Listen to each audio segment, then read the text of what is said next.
Good morning students. BA part third में हम first paper पढ़ रहे हैं और हमारा टॉपिक चल रहा है कार्ल मार्क्स।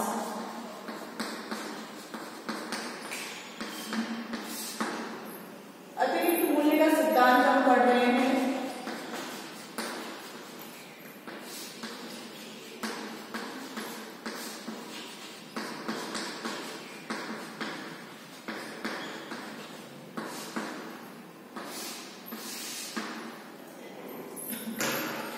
मार्क्स के अतिरिक्त मूल्य के सिद्धांत को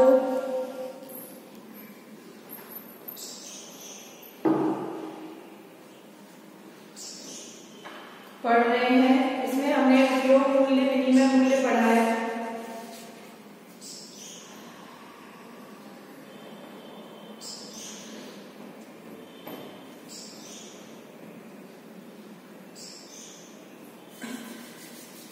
अतिरिक्त मूल्य का जो सिद्धांत है, इसमें हमने अतिरिक्त मूल्य की परिभाषा पढ़ ली।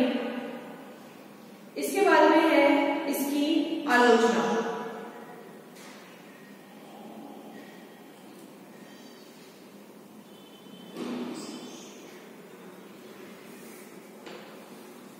अगर आलोचना हम पढ़े हैं अतिरिक्त मूल्य के सिद्धांत की आलोचना,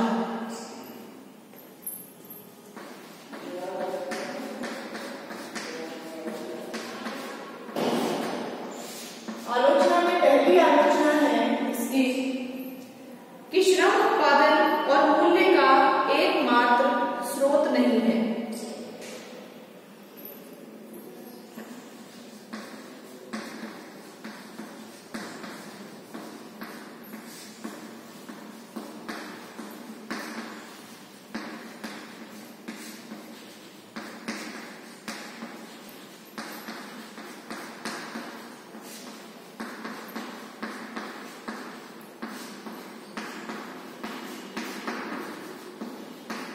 श्रम उत्पादन और मूल्य का एकमात्र स्रोत नहीं है। ये कार्ल मार्क्स का जो अतिरिक्त मूल्य का सिद्धांत है, ये इसका ये निष्कर्ष है कि वस्तु के मूल्य के निर्धारण का एकमात्र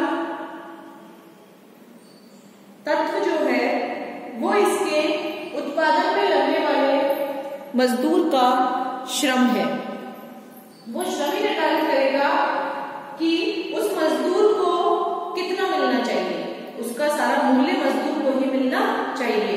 लेकिन ये विचार सत्य नहीं है, क्योंकि मूल्य का निर्धारण केवल श्रम से नहीं होता, बल्कि उस पर अन्य तत्व भी प्रभाव डालते हैं, जैसे कि पूंजी, मशीनें, कच्चा माल, तकनीकी ज्ञान, प्रबंध, कौशल आदि। जो अतिरिक्त मूल्य का सिद्धांत है, इस अतिरिक्त मूल्य के सिद्धांत के द्वारा कार्ल मार्क्स ये कह रहा है कि श्रम और उत्पादन का और मूल्य का जो एकमात्र स्रोत है वो श्रम नहीं है कि मजदूर कितना श्रम कर रहा है, ये उस वस्तु का मूल्य निर्धारित करेगा। वस्तु का जो मूल्य निर्धारित करेगा वो मजदूर के श्रम से पहले वो श्रम कहाँ किया है, उस कारखाने में काम कर लगने वाली पूंजी, उसमें लगने वाली मशीनों, उसमें लगने वाला कच्चा माल, प्रबंध, कौशल, ये सारी चीजें भी मायने रखती हैं। तो इस तरह से उत्पादन और मूल्य जो है वो श्रम नहीं है, उसका एकमात्र स्रोत अन्न भी है। जैसे सोने और लोहे की खान से निकालने में एक समान ही श्रम व्यय होता है, लेकिन जहां तक मूल्य का प्रश्न है उसमें भारी अंतर है, और इस अंतर का मूल कारण है उसकी उपयोगिता, उपलब्धि और मांग की मात्रा। सोना भी खानों में से ऐसे ही निकाला जाता है और लोहा भी खानों में से ऐसे ही निकाला जाता है, लेकिन मार्केट में जो डिमांड है वो सोने की कम और लोहे की ज्यादा होती है, क्योंकि कीमती धातु जो है वो सोना होती है, नाजुक धातु होती है सोना, इसीलिए उसकी जो उपयोगिता है वो ज्यादा है, वो दिखने में सुंदर है, उपलब्धि की उसकी मात्रा है और उसकी डिमांड कितनी है मार्केट में, वो सारी चीजें उसका मूल्य तय करती है। दूसरा है संपूर्ण अतिरिक्त मूल्य लाभ नहीं है।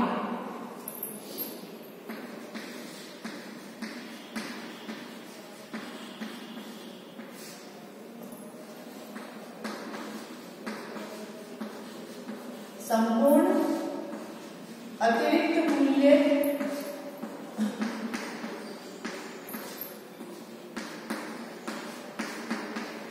लाभ नहीं है, कि सारा जो अतिरिक्त मूल्य है वो लाभ नहीं माना जाता है।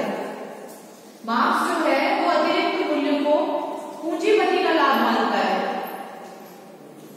जबकि पूंजीपति को वस्तुओं के उत्पादन में श्रमिक के अतिरिक्त अन्य बहुत सी बातों के लिए धनराशि व्यय करनी पड़ती है। उसे पूंजी का ब्याज, मशीनों की घिसावट, श्रमिकों की बीमारी, बेकारों के बीमा के लिए काफी धनराशि व्यय करनी पड़ती है। जबकि पूंजीपति जो है उसे वस्तुओं के उत्पादन में श्रमिक के अतिरिक्त अन्य बहुत सी बातों में पैसा खर्च करना पड़ता है। उसे पूंजी का जो ब्याज है, मशीनें गिर जाती है उसकी, अगर कोई श्रमिक बीमार हो जाता है तो उसमें, बेकारों की बीमा जो राशि है उसमें, तो मतलब अतिरिक्त मूल्य जो होता है उसे लाभ ही नहीं होता पूंजीपति के लिए, कि फैक्ट्री के अंदर एक वस्तु का निर्माण किया और उस वस्तु का निर्माण जो है 5 रुपए में हुआ, लेकिन उस वस्तु को बेचा 10 रुपए में, तो 5 रुपए जो अतिरिक्त मूल्य है वो पूंजीपति के पास साफ नहीं बचते हैं, पूरे बचते नहीं है। उन 5 रुपयों में वो मशीन जो घिस जाती है उनकी मेंटेनेंस जो वो करता है, मरम्मत करता है, उसमें खर्चा हो जाता है। इसके अलावा जो वो बीमा करता है मजदूरों का, उसमें खर्च हो जाता है। अगर कोई मजदूर बीमार होता है तो उसे जो मेहनताना देना पड़ता है उसमें खर्च हो जाता है। तो बहुत सी चीजें हैं जिनके अंदर अतिरिक्त व्यय करना पड़ता है, तो अतिरिक्त मूल्य केवल लाभ ही नहीं होता है। तो इन खर्चों को निकालने के बाद अतिरिक्त मूल्य में से जो प्राप्त होता है लाभांश, जो वो बहुत थोड़ा सा होता है, और मार्क्स ने इस बात का ध्यान नहीं रखा और संपूर्ण अतिरिक्त मूल्य को लाभांश घोषित कर दिया, जो वास्तविक स्थिति के अनुकूल नहीं है। और तीसरा है इसमें मानसिक श्रम की उपेक्षा।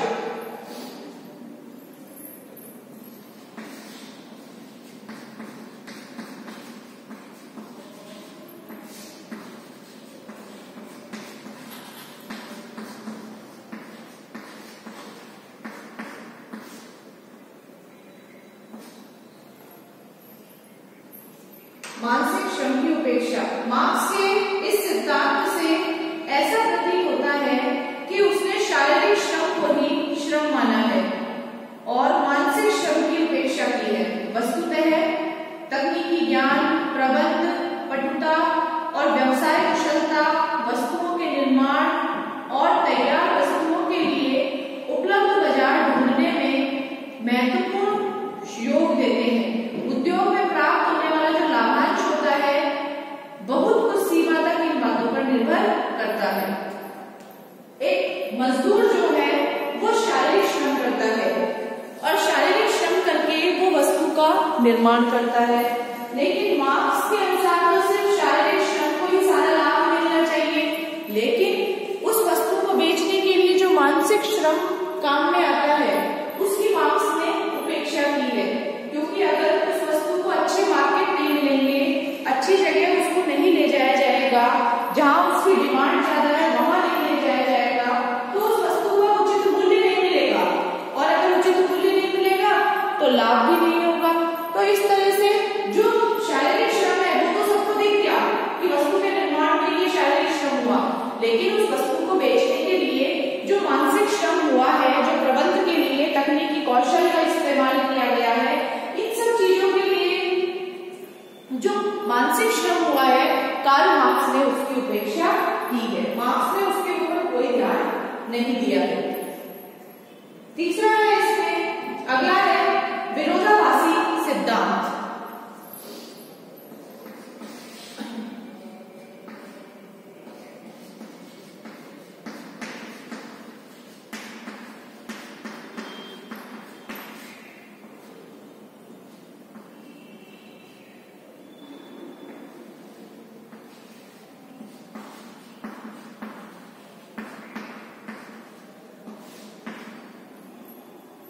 विरोधाभासी सिद्धांत। तो मार्क्स के इस सिद्धांत में अनेक विरोधाभास एवं असंगतियां दिखाई देती हैं। एक और तो यह कहता है कार्ल मार्क्स कि पूंजीपति अतिरिक्त मूल्य बढ़ाने के लिए अधिक मशीनें दूसरी तरफ वो ये कहता है कि स्थायी पूंजी जो है वो मशीनें, कच्चा माल आदि से कोई अतिरिक्त मूल्य नहीं मिलता है। तो ये बहुत ही विरोधाभासी सिद्धांत है। इसमें कार्ल मार्क्स ने दोनों ही तरह की बात कर दी है, दोनों ही असंगतियां इसमें दिखाई है। एक और तो उसने कहा है कि पूंजीपति जो है वो ज्यादा अतिरिक्त मूल्य निकालने के लिए बहुत सारी नई नई मशीनें लगाता है जिससे कि उत्पादन ज्यादा हो, और दूसरी तरफ वो ये कहता है कि अतिरिक्त मूल्य होता ही नहीं है, पूंजी बचती ही नहीं है, क्योंकि मेंटेनेंस से कच्चा माल में इतना पैसा खर्च हो जाता है कि बचने वाला जो लाभ है वो थोड़ा सा ही होता है। तो अगर लाभ थोड़ा सा होगा तो पूंजीपति इतनी मशीनें कहां से लगाएगा, पूंजीपति के पास इतना पैसा कहां से आएगा। तो ये दोनों असंगतियां जो है वो विरोधाभासी सिद्धांत के रूप में कार्ल मार्क्स के इस अतिरिक्त मूल्य के सिद्धांत में हमें दिखाई देती है। पांचवा इसमें जो पॉइंट है वो है कि यह सिद्धांत आर्थिक कम और प्रचारात्मक अधिक है।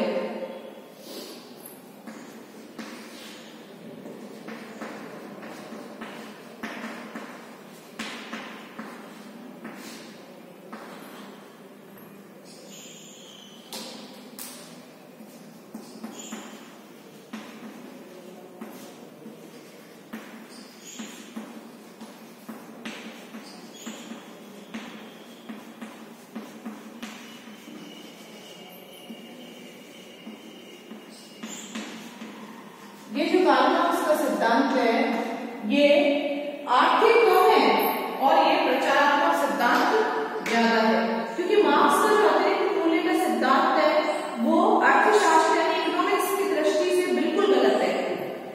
अधिक से अधिक इसे श्रमिकों के शोषण का सिद्धांत ही कहा जा सकता है कि इसमें सिर्फ श्रमिक वर्ग का शोषण होता है, आर्थिक रूप से कोई लाभ नहीं होता है। मार्क्स का जो उद्देश्य है वो राजनीतिक प्रचार था, ना कि अर्थशास्त्रीय प्रचार था।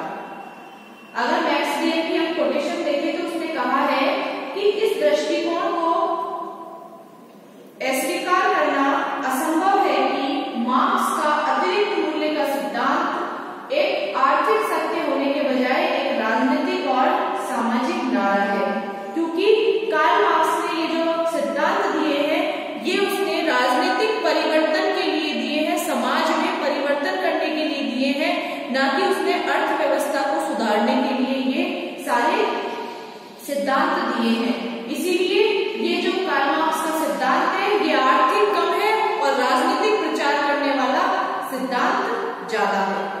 और लास्ट है इसमें मार्क्स का मौलिक सिद्धांत नहीं। मार्क्स का मौलिक सिद्धांत नहीं।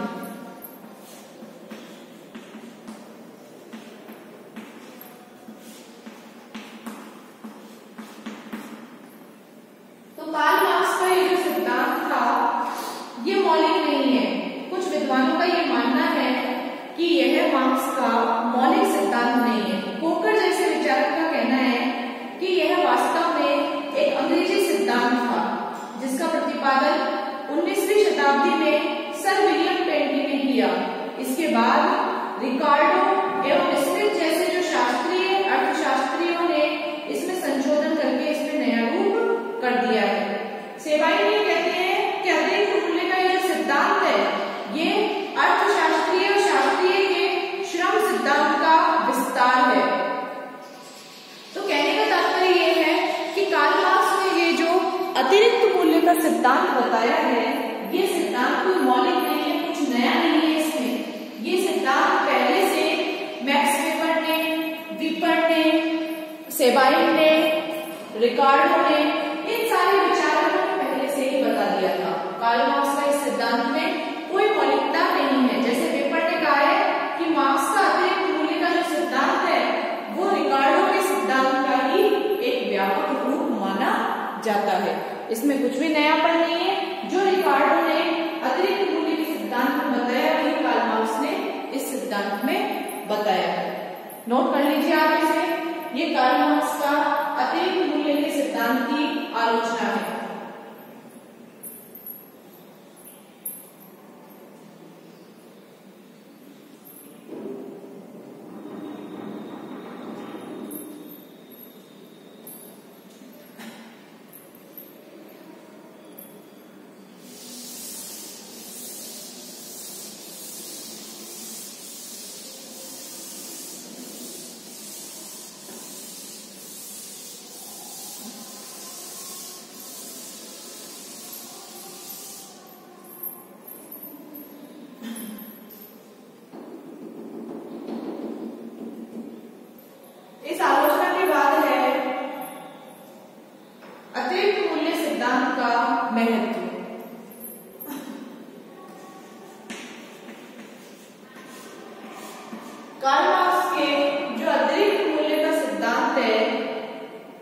इसका क्या महत्व है?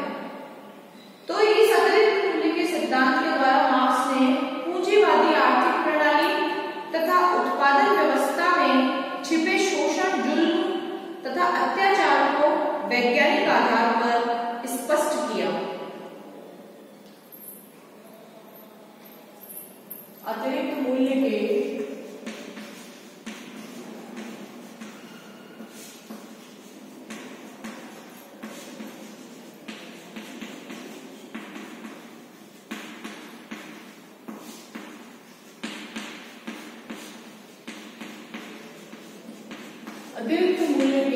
सिद्धांत के द्वारा जो मार्क्स है उसने पूंजीवादी आर्थिक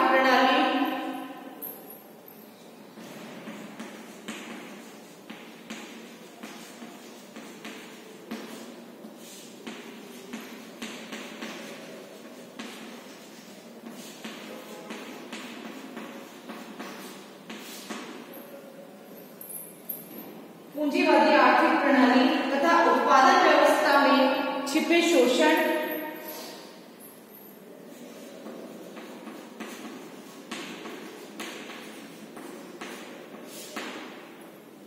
उत्पादन व्यवस्था में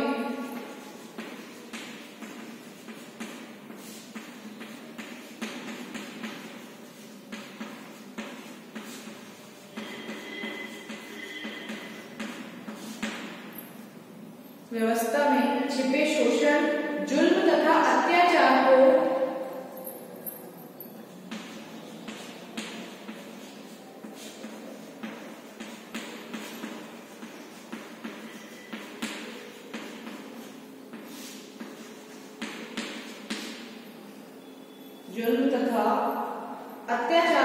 वैज्ञानिक आधार पर स्पष्ट किया।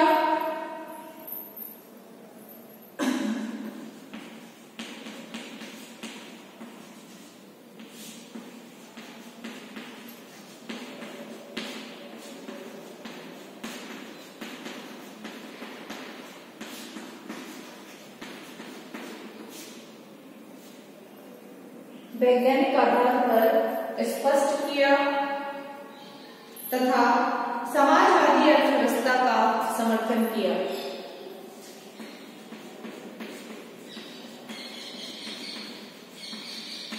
इसका एक महत्व है, समाजवादी अर्थव्यवस्था का समर्थन किया।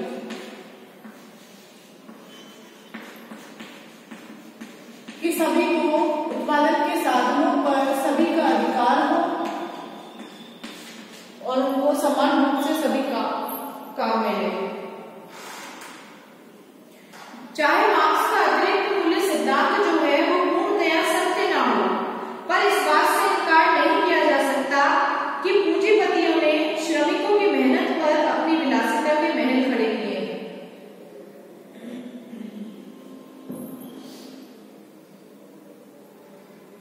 मार्क्स का जो अतिरिक्त मूल्य का सिद्धांत है वो पूर्णतया सत्य ना हो, पर इस बात से इनकार नहीं किया जा सकता कि पूंजीपतियों ने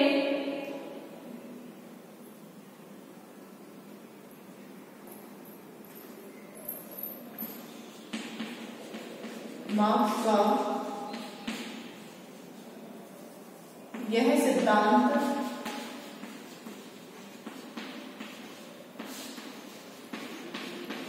पूर्णतया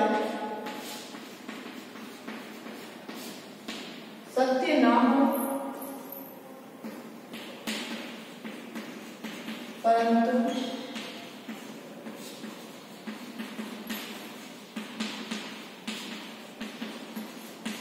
इस बात से इनकार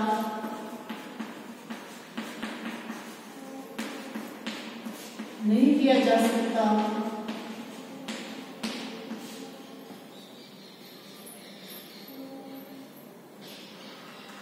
कि पूंजीपतियों ने श्रमिकों की मेहनत पर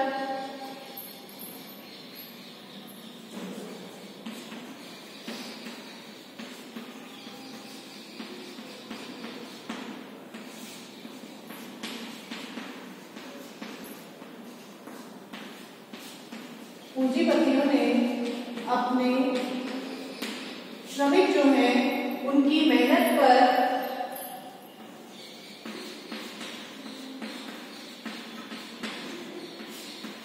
अपनी विलासिता के महल खरीद लिए हैं।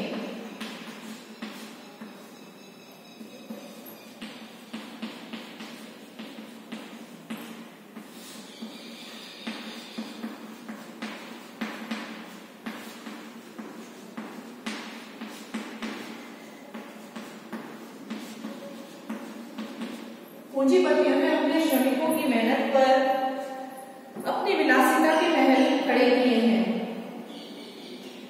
चाहे उनको प्राप्त होने वाला सारा लाभ अतिरिक्त मूल्य न हो, परंतु उनके लाभ का एक बहुत बड़ा भाग ऐसा होता है जिसके लिए वो किसी भी प्रकार से योग्य नहीं होते हैं।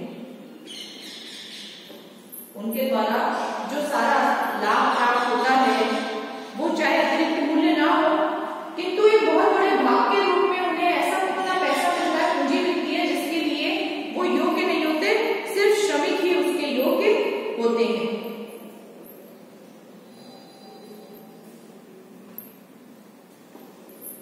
चाहे उन्हें प्राप्त होने वाला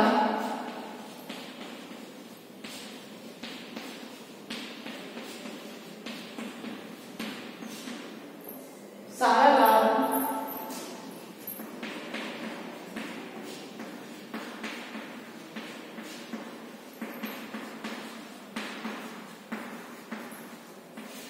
अतिरिक्त मूल्य ना हो, किंतु उन्हें प्राप्त होने वाले लाभ में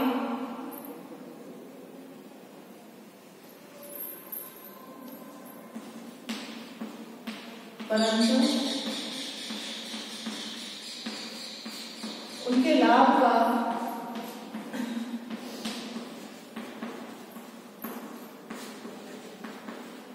बहुत बड़ा भाग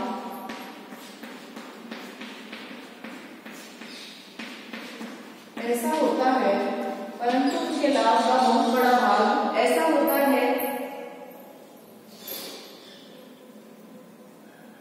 जिसके लिए वे किसी भी प्रकार योग्य नहीं है।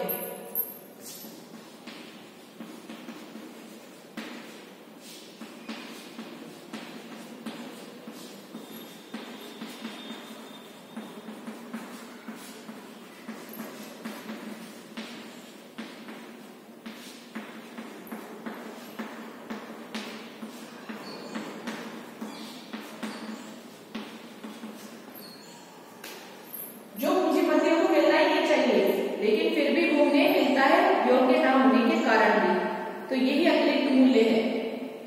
श्रमिकों और दलितों की दयनीय अवस्था को देखते हुए भी ये कहा जा सकता है कि उनकी इस अवस्था के लिए जो उत्तरदायी है वो पूंजीपति ही है, क्योंकि श्रमिकों और दलितों को उतना मेहनताना नहीं मिल पाता है जो उन्हें मिलना चाहिए अपने काम का, इसलिए उनकी इस हालत के लिए, दयनीय स्थिति के लिए जो जिम्मेदार है वो पूंजीपति ही होते हैं।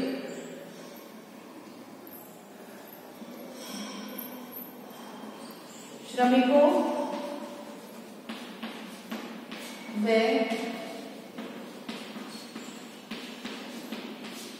दलितों की दयनीय स्थिति के लिए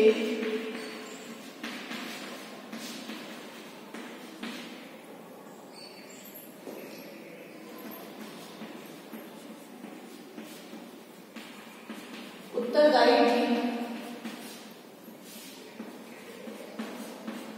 दयनीय स्थिति के लिए उत्तरदायी भी जो होते हैं वो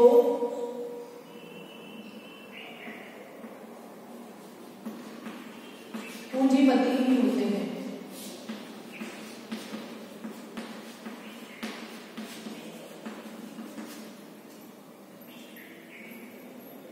अतः जो ये अतिरिक्त मूल्य के सिद्धांत के रूप में मार्क्स जो है, मूल्य के सिद्धांत के रूप में मार्क्स का जो सिद्धांत है अतिरिक्त मूल्य का, ये अमान्य हो गया, लेकिन एक शोषण के सिद्धांत के रूप में आज भी उतना ही सही है जितना मार्क्स के समय में था। अतः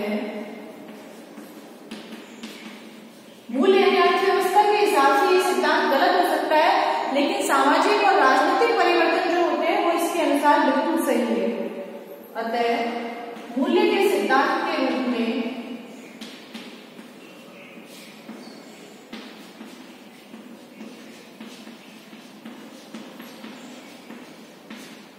यह अतिरिक्त मूल्य का सिद्धांत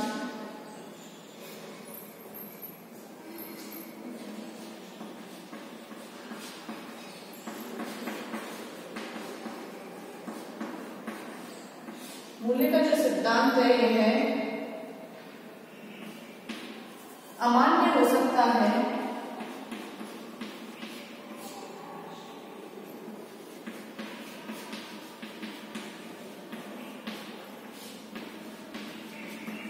लेकिन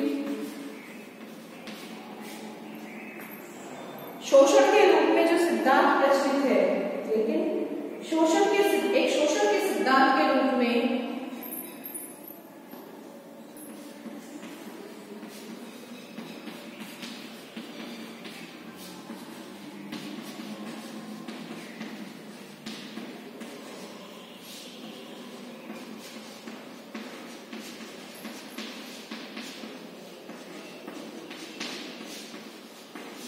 सिद्धांत के रूप में उतना ही मान्य है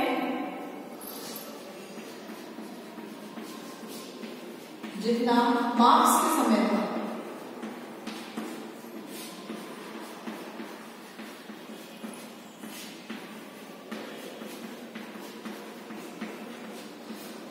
तो नोट कर लीजिए आप इसे, ये कार्ल मार्क्स का अतिरिक्त मूल्य के सिद्धांत का महत्व है जो हमने पढ़ा है।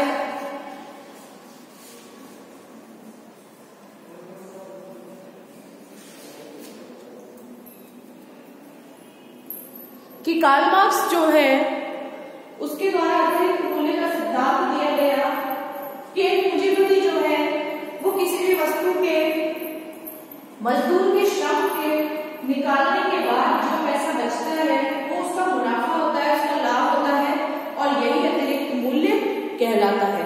कार्ल मार्क्स कहता है कि इस अतिरिक्त मूल्य के द्वारा जो है वो पूंजीपति ज्यादा पैसे वाले हो जाते हैं, ज्यादा पूंजीपति होते जाते हैं और जो श्रमिक वर्ग है उसकी स्थिति और ज्यादा खराब हो जाती है, उसकी आवश्यकताओं की पूर्ति भी नहीं हो पाती है।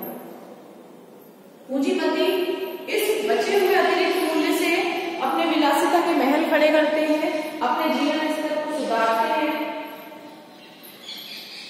गरीबों की स्थिति की तरफ या श्रमिकों की स्थिति की तरफ उनका कोई स्थान, कोई ध्यान नहीं हो सकता है और श्रमिकों की दयनीय स्थिति के लिए, दलितों की दयनीय स्थिति के लिए कहीं ना कहीं पूंजीपति वर्ग ही जिम्मेदार होते हैं।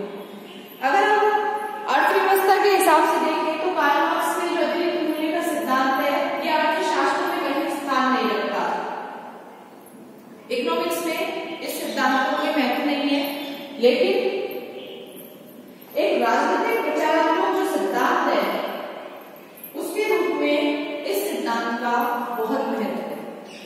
तो ये अतिरिक्त मूल्य का जो सिद्धांत है, अगर हम मूल्य का बात करें, मूल्य के सिद्धांत के रूप में गलत हो सकता है, लेकिन ये अतिरिक्त मूल्य, लेकिन शोषण के सिद्धांत के रूप में कि पूंजीपतियों के द्वारा किस तरह से श्रमिक वर्ग का शोषण हो रहा है, तो शोषण के सिद्धांत के रूप में इस सिद्धांत का उतना ही महत्व है जितना कि कार्ल मार्क्स के समय में था।